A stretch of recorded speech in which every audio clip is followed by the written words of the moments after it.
What's going on, Coldwater Nation? It's Geoff.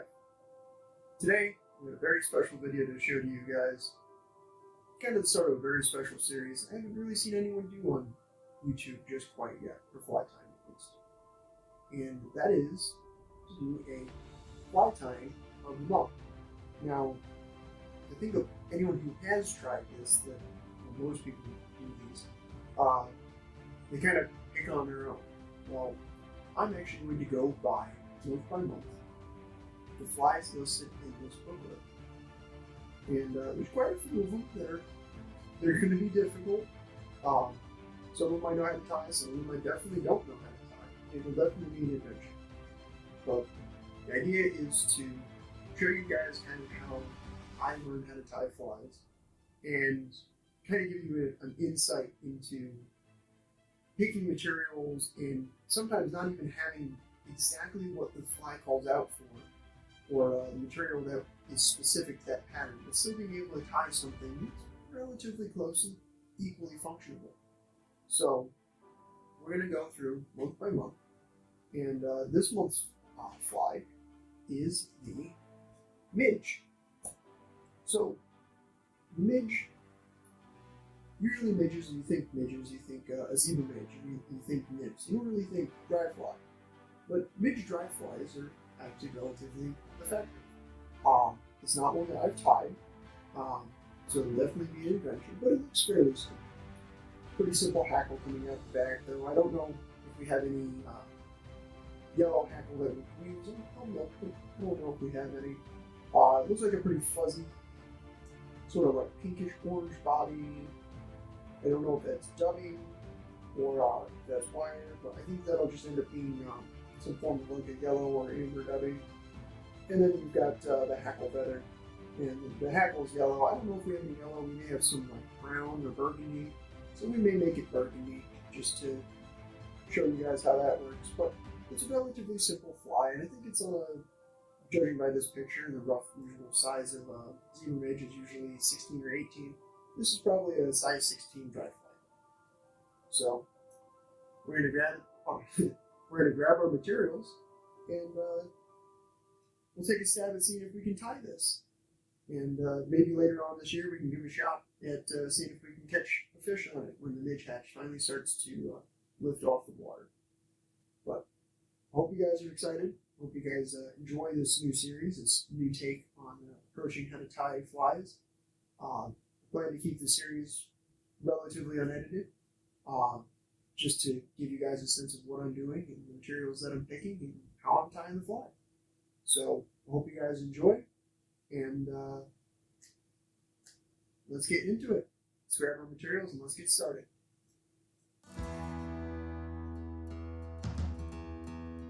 Yeah. There he goes. Oh my God, look at that! Look at that toe! The squirmy worm is an effective and very deadly fly.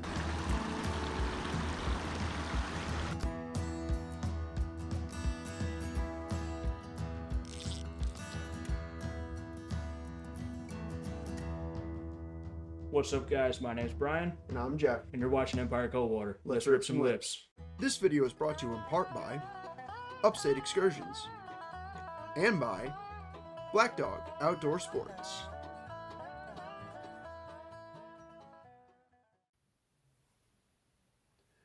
So here we are at my vise, guys. And first thing we're going to pick out, let's grab our size 16 dry fly hooks. And I actually keep all of my stuff in a big old case. It actually makes it a little easier for me to, I do end up moving around a little bit. So having the stuff ready is super nice to have. I think what we said we were going to do is definitely going to take some yellow thread here. Almost all my threads are 8/0, and this is no different. This is 8/0 yellow thread. I do like yellow thread. I do like 8/0 threads. Even on smaller flies, having 8/0 thread is really nice to have. Just let me move my pheasant skin, guys. I'm currently curing a pheasant for use later on. You guys have seen me use its natural pheasant tails. I'm just curing the body feathers for later on down the line. Let's see, where are my dry fly hooks? It's 1X, 2XL nymph streamer, it's a size 12 dry. Here we go. Size 16 TMCO dry wet fly from the Feather Merchants. So we'll use this hook to start tying the fly. The rest of this away. So we got our yellow thread, we got our hook. Now let's take a look at all of our dubbings.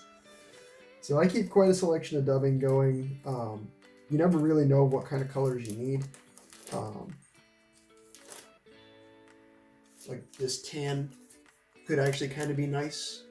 Would probably work well with the yellow being a nice lighter color. And actually, now I'm thinking about it, like I've got that, got this amber, and I've got kind of like more bright, kind of like a sulfur yellow. I also have this like pale yellow. Let's see what that looks like. I like the pale yellow over the tan. Yeah, actually I think I'm going to go with this pale yellow. So we're going to do the pale yellow with the yellow thread and flip this back. But yeah, I keep my dubbings relatively organized. There's a lot of them. All from like orange ice dubbing all the way down to blue wing olive, you know, really dark green blue wing olive. Definitely one thing I would tell anyone who's getting into fly tying is keep your materials organized. It helps you with events like this when you're trying to tie a fly on a whim. And having a lot of materials like I do, like you do not need this many dubbings. You can probably get away with a green, a yellow, and a tan, brown, and maybe a rust or a red. You don't need this many colors of dubbing. I just have them. There's a lot of different flies that I tie, and I like using them in multiple different circumstances, whether it's a dubbing noodle or putting a ring, putting a fuzzy neck on a streamer, hot spot, whatever. So I carry a decent amount of dubbings. This is definitely overkill, but it's nice to have. So I got all of these feathers that I typically don't use. These are kind of like my scrap bin of feathers. But I've got this really nice yellow feather, and I think I'm going to use the ends of this. I'm going to use some of the sides of this feather for the tail of the fly. And I'll have an image up on the screen of what that fly looked like to remind you guys. But that's probably in the running. Maybe I'll use the like translucent kind of like green end ones, some of them with the translucent green tips to give it a little more color, a little more appeal to the fish. But I could definitely see using some of the pure yellow ones here for the fly itself. And I think in here I also, yes, I've got some of that hackle feather. Excuse the fuzzy bits underneath, but this is like a rusty kind of hackle feather. This could definitely pass off for the hackle for the midge, but I'm going to hunt around and see if I have any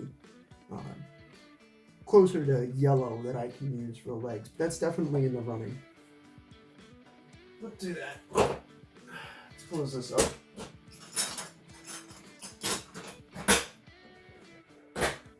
And go hunting in my second bin. So in this bin I've got like my tools, that's all tools down there. But then I've got big bags of material that I use frequently. Hackle feathers. Don't want to use my starling. Yeah, so we have a choice of like that rusty color. This is like natural brown saddle hackle. And then we've got this, they call it brown, but I like this is like a cherry red. And honestly, I'm kind of digging the cherry red for the fly. I don't think it's natural to the pattern, but I'm actually kind of liking it. So we can either do the brown, or we can do the cherry red. Definitely not going to do green. I don't think that would look right. As much as I want to tie in the cherry, we'll be responsible and we'll tie in the brown. And there we go. So now we have all of our materials to attempt to tie this fly. So, because it's a dry fly, no bead required, no weight required. So just get this hook out. Get the hook in the vise. Tighten this up a little bit. Yep.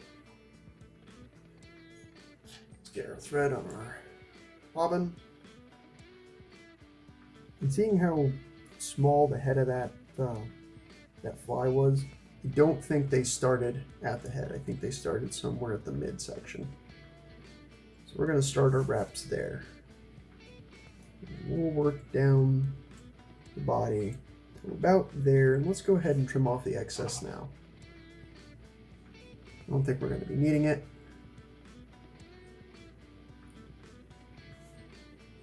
Throw that in a waste cup. I always keep a waste cup near me. That way I can just kind of work through flies quickly. Makes it a lot easier for me not have to get up and go find a garbage can every time I trim something off or leave it on my desk where it can just become a gigantic mess. So it's much easier to do it that way. Now, I don't think I'm actually going to use this. I got to thinking about it. This is a soft hackle feather, so this would actually probably be better for the woolly bugger. I'm going to actually end up probably using one of these. These are a little bit stiffer feathers, and I think they'll add a little bit more to the fly. So let's hunt through these and see if there's one that I like better than the soft hackle feather. So I went hunting through the bag, and there's a couple that I actually like. I like this one because it's kind of like a fusion between three colors. It's white, it's black, but it also has hints of orange and hints of yellow. So this one's definitely in the running. I do really like this one. This one's just a little bit lighter, but it's a little bit of a darker yellow, so it definitely distinguishes itself as the legs. And this is even darker than that, but this is kind of more like a brown, so I'm probably not going to use this one. We'll probably end up using this one right here. This one's closest to a yellow and it's closest to the pattern that was on the picture, so we'll go ahead and use that one. Okay, so I said that I definitely want to use this for the tail. I think these will work quite nicely for the tail. The picture looks to probably be about 4 or 5 of these, but I definitely want to incorporate some of that darker tip to the tail. So what I'm doing is I'm just kind of parsing out the ones that I want. I think it's just going to be these guys. There we go.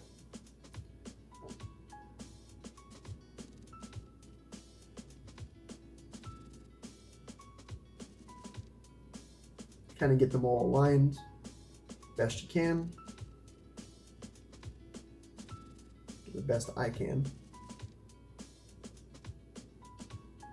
Line them up with the fly. The tail looked to be about just shorter than the shank. So probably about there would be good. Nice loose collection wrap. Kind of tighten down on it. And we'll take a few more wraps to really secure that in place. Work down the body of the fly, kind of try to build up that taper. Go ahead and cut this off.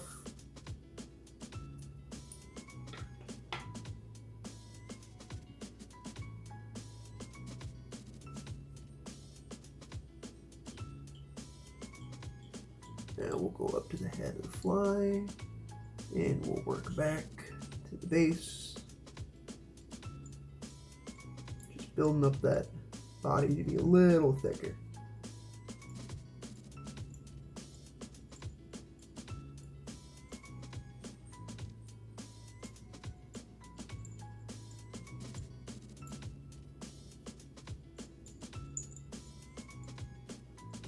Okay.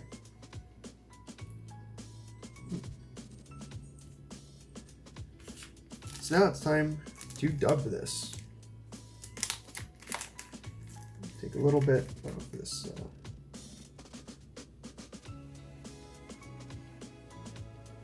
kind of fluffy dubbing. You don't need a lot. It's a very tiny fly, so actually that's probably way too much. That's maybe a little much, but we'll work with it. Now this is softer, but because this fly is such a thin-bodied profile, let's set this down where I can see it, we're definitely going to use some dubbing wax. Dubbing wax is always good to have. It just makes your dubbing noodles tighter, and it just makes the quality of the fly that much higher. Makes it less likely that your dubbing is going to unravel from just a few bites from the fish.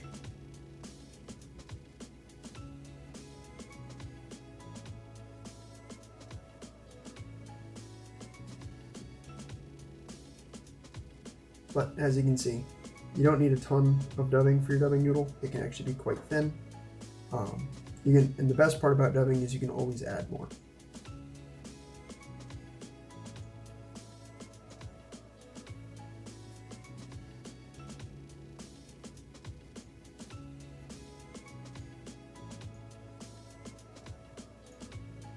Let's go ahead and try to stop the dubbing there. Give it a nice little taper. Pull that little errant strand out of there.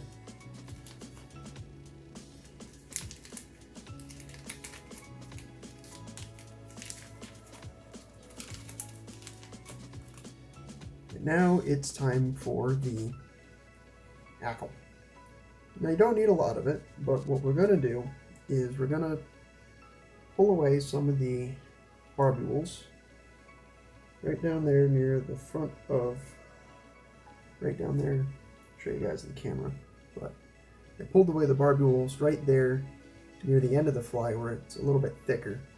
And I do like how, and what you can do is you can kind of bend this, and it gives you an idea of just how big that's going to be in comparison to your fly.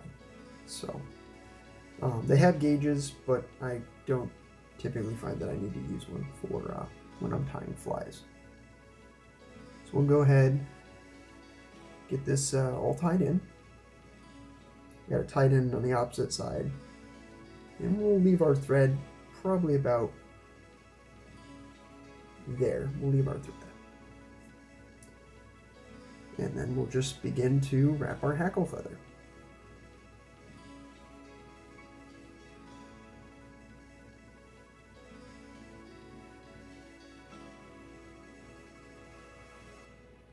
Yeah, I don't like how that's coming out right now. So what we're going to do is we're going to wrap the other way in hopes that we get the barbules to be kind of facing backwards.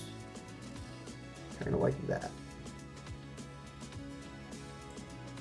If you have your barbules facing forwards, sometimes it can be annoying while trying to tie up the fly.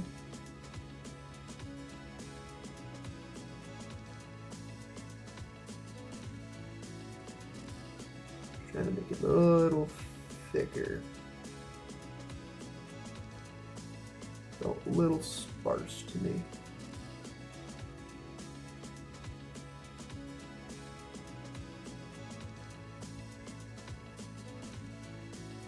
Okay, that's probably good enough. Let's try to get this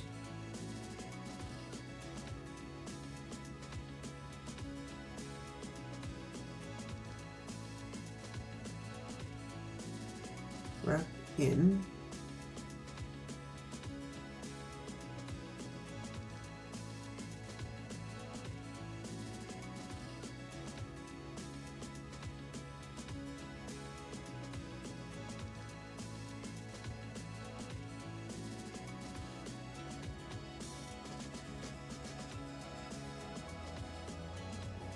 Trim off the excess here.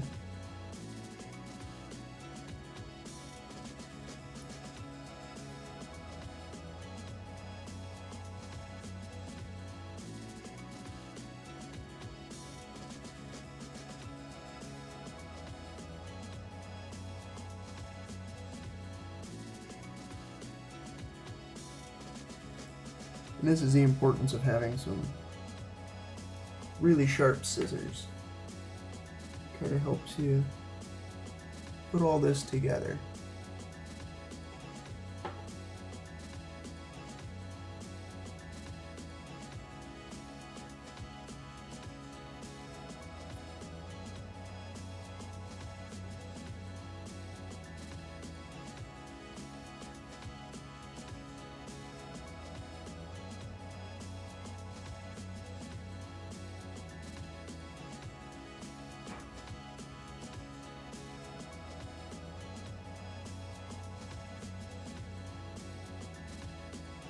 I'm just taking my time here, guys, trying to make sure I got everything lined up.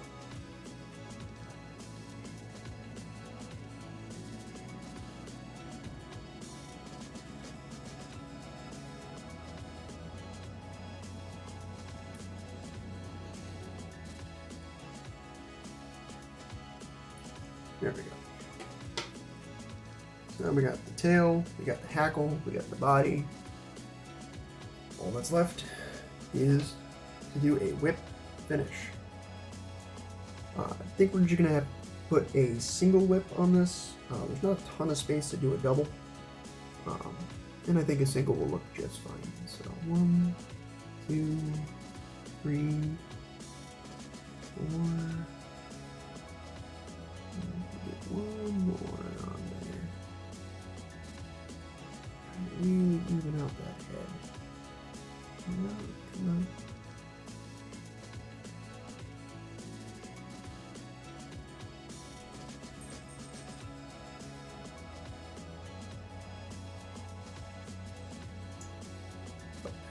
Nice.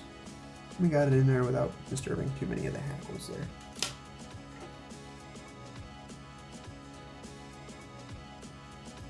Trim off the thread. Grab our little pokey stick and our head cement. We can make sure this doesn't come apart on us.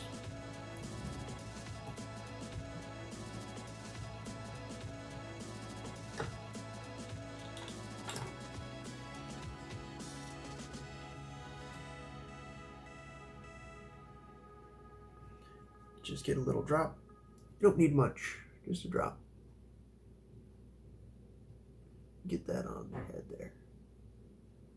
And that should be more than enough to keep that fly together.